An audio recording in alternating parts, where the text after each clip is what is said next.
This is Byron Lazine and Nicole White, and you are tuned into episode 165 of The Real Word. Word is up.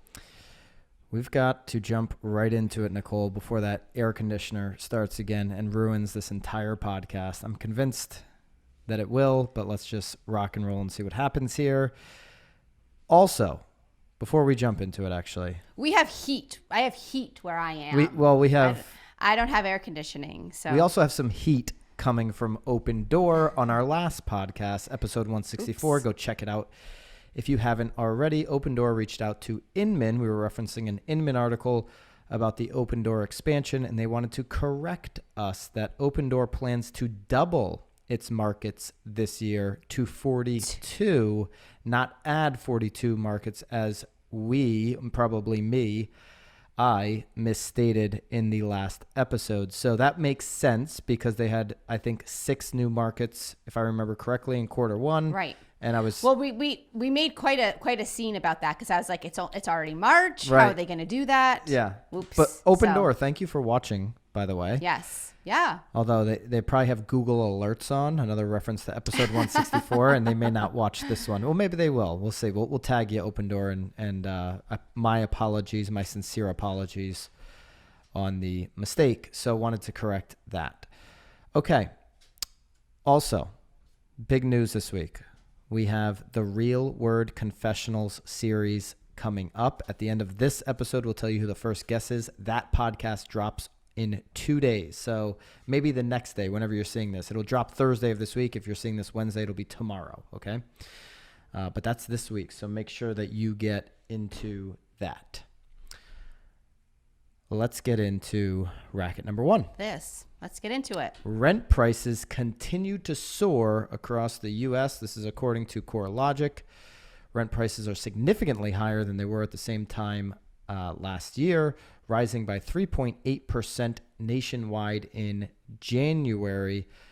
Why do you think this is happening, Nicole? It seems like everybody's buying homes, even though there's not much inventory. Why are rent prices going up? Well, I think that you hit it right there, though. If there is no inventory, where do people move? Obviously, they're going to have to rent. I think that the rise is sort of twofold. I think that people are probably renting again because there is no inventory. So if they want to maximize on their sale or the purchase of their home, this would be the time to do it and to hop into a rent and then wait for something to come up. Or because of the way that the market is and because the median price has increased so much, they have it's almost like they can't afford to purchase. So that entry level buyer is now being completely priced out of the market, and rent seems to be the only way for them to go. Yeah, and you know what was also interesting here is that the higher priced homes, the homes above median, homes 125% above an area's median, saw the highest jump from 2.5% in 2020 to now 4.2%.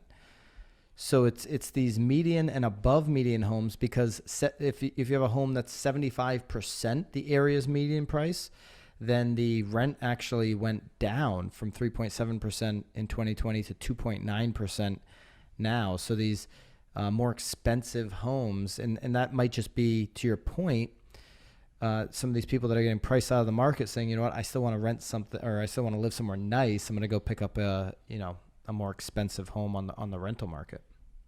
Right. I think what's interesting too, again, I'm sure you'll reference the graph on here. Yeah, put the graph up.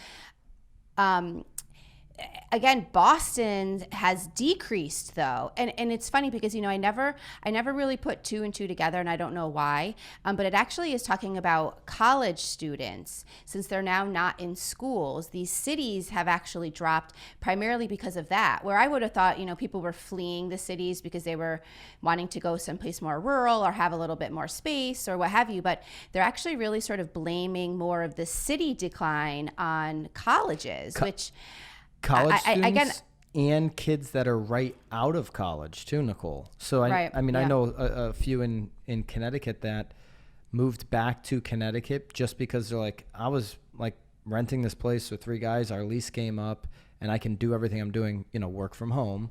I can work from home now. So yeah, the young people are saving money that way. Absolutely. Absolutely. Yeah, this table one shows single family rent change for select geographical areas, and it shows the increase from year over year, January to January 2020 to January 2021. Phoenix, Scottsdale, Arizona area, which we're fans of, went up 11% year over year. By far the biggest jump in the country. Tucson, Arizona went up 9.8%. Nobody else is even in that stratosphere. Charlotte, North Carolina, 7.6. Las Vegas, 6.4. Really surprising that Vegas went up 6.4%. That has to be people leaving California and just saying, you know what, I'm going to go pick up a rent before I buy, because when you think about the Strip being decimated over this last 12 months, I didn't think I would see Las Vegas rental prices on the rise, but indeed they are. Atlanta, 6.3%, Dallas, 6%, Detroit, 5.5%, and it goes on and on. You can check out the whole list. We're going to link this article up. It's an Inman article, but all the data is coming from CoreLogic, so you'll be able to look through that. They also have a nice little chart. We could put that up here on the screen as well, from 2005 to 2021, just showing the national single-family rent index year over year. Obviously, 05, 06, 07, it kind of followed the market, went up, followed the market down. Well, again, you got priced out back then, too. You had to rent. Exactly. Yeah. And now we're on a sharp incline up. And this is all, though, before we see evictions take place, right? There's been forbearance on being able to go out and evict tenants as landlords that aren't paying. So that could create more inventory on both, the sale market and the rental market in the future, but we'll have to keep our eye on that. All right. Racket or no racket there? I don't think it's a racket. It makes complete sense to me. I think what is sort of unfortunate with all of this too is America's sort of turning into, they reference it in this article too, into a renter's sort of utopia. Home ownership is down, and there's again a lot of investors and landlords out there right now. I think that part is a little unfortunate, but it isn't a racket. I mean, it makes complete sense to me. Talking about home ownership, wow, that was a struggle right there. Home ownership. Talking about that, there is a sea change coming to home financing, and they talk about the home ownership rate. It took 2005, we have to go back to 2005 for us to hit the high in the last 20 years of home ownership at 69.1%. In the fourth quarter of 2020, we're only at 65.8% of home ownership. So yeah, it's slipping, as they reference here, or quote here, the story goes, it is slipping through the fingers of more and more Americans. That is home ownership. Becoming a nation of renters. We've been talking about that here on the podcast for years, a nation of renters. We have not seen home ownership rise, and the pandemic might have hurt that, right? Because we've had this extreme, winner and loser scenario. And like we saw in Connecticut, so many of the homes were bought were people that had the luxury of buying second homes. Right. Well, again, I think there's so many things obviously playing into the home ownership. And, again, in this article, they reference even just debt, student loan debt. So it kind of unqualifies you. Or again, doctors, you have a huge debt there, and then you're unable to even come up with maybe some cash to put down because you're obviously being forced to spend all your extra money on those loans. So lots of things are happening here that are making it really difficult to maintain or for attainment of home ownership. But this is why there's a whole bunch of companies out there trying to find alternative financing models. And that's what we're going to discuss here. We'll obviously link them all up. But if you scroll to the bottom of this particular article, you will see all of the different solutions or models that different companies are rolling out. And a lot of these companies are have similar products that they're testing and putting into the market. But we'll just run through a few of these here. HomeLight, of course, maybe you receive leads from HomeLight, seller leads. But HomeLight has a product which is called its trade-in product, where you can, trade in your home to them. They provide that cash offer, and basically would let the the would-be owners find the home that they want, because they now own your home, and you can go out and buy another home. Knock, we've talked about Knock. They have that home swap offering as well. Homeward is another company that they reference here. And then there's down payment assistance models. The company offers consumers up to $500,000 so they can piece together enough for a 20% down. With payment of that size, of course, homeowners don't have to get mortgage insurance and can often secure better interest rates. They believe they can save buyers significant amounts of money by doing that. There's a couple of these other companies that are doing something similar. Landed is one of them. And then there are hybrid ownership models. What the heck is the hybrid ownership model? Well, they kind of have co-ownership in the properties. This is it Divvy? We'll go with Divvy Homes. Divvy, yeah. Well funded, of course, by Wall Street. Yeah. So this is a rent to own. Like again, very similar to a rent to own. Up above too, Homeward was sort of doing the same thing, where they're purchasing this, but Divvy's actually putting it in an LLC. So you have sort of partial. I believe it's sort of part ownership, right? Is that? You have partial ownership in the LLC. Is that this one, or is that? Oh, that's Fleck. Fleck was the partial which LLC is another ownership. hybrid ownership model. Yeah, again, it's. I recommend everybody reading these and looking into them, because they're very unique and interesting, and actually almost a way, especially this Fleck model where you're part owner in the LLC, and then when you move in, you're actually only paying a percentage of sort of the mortgage, which again is a fabulous way to even just start building your like real estate portfolio, because then you're able to even sort of pull out some of the equity in some of these situations to buy others too. So.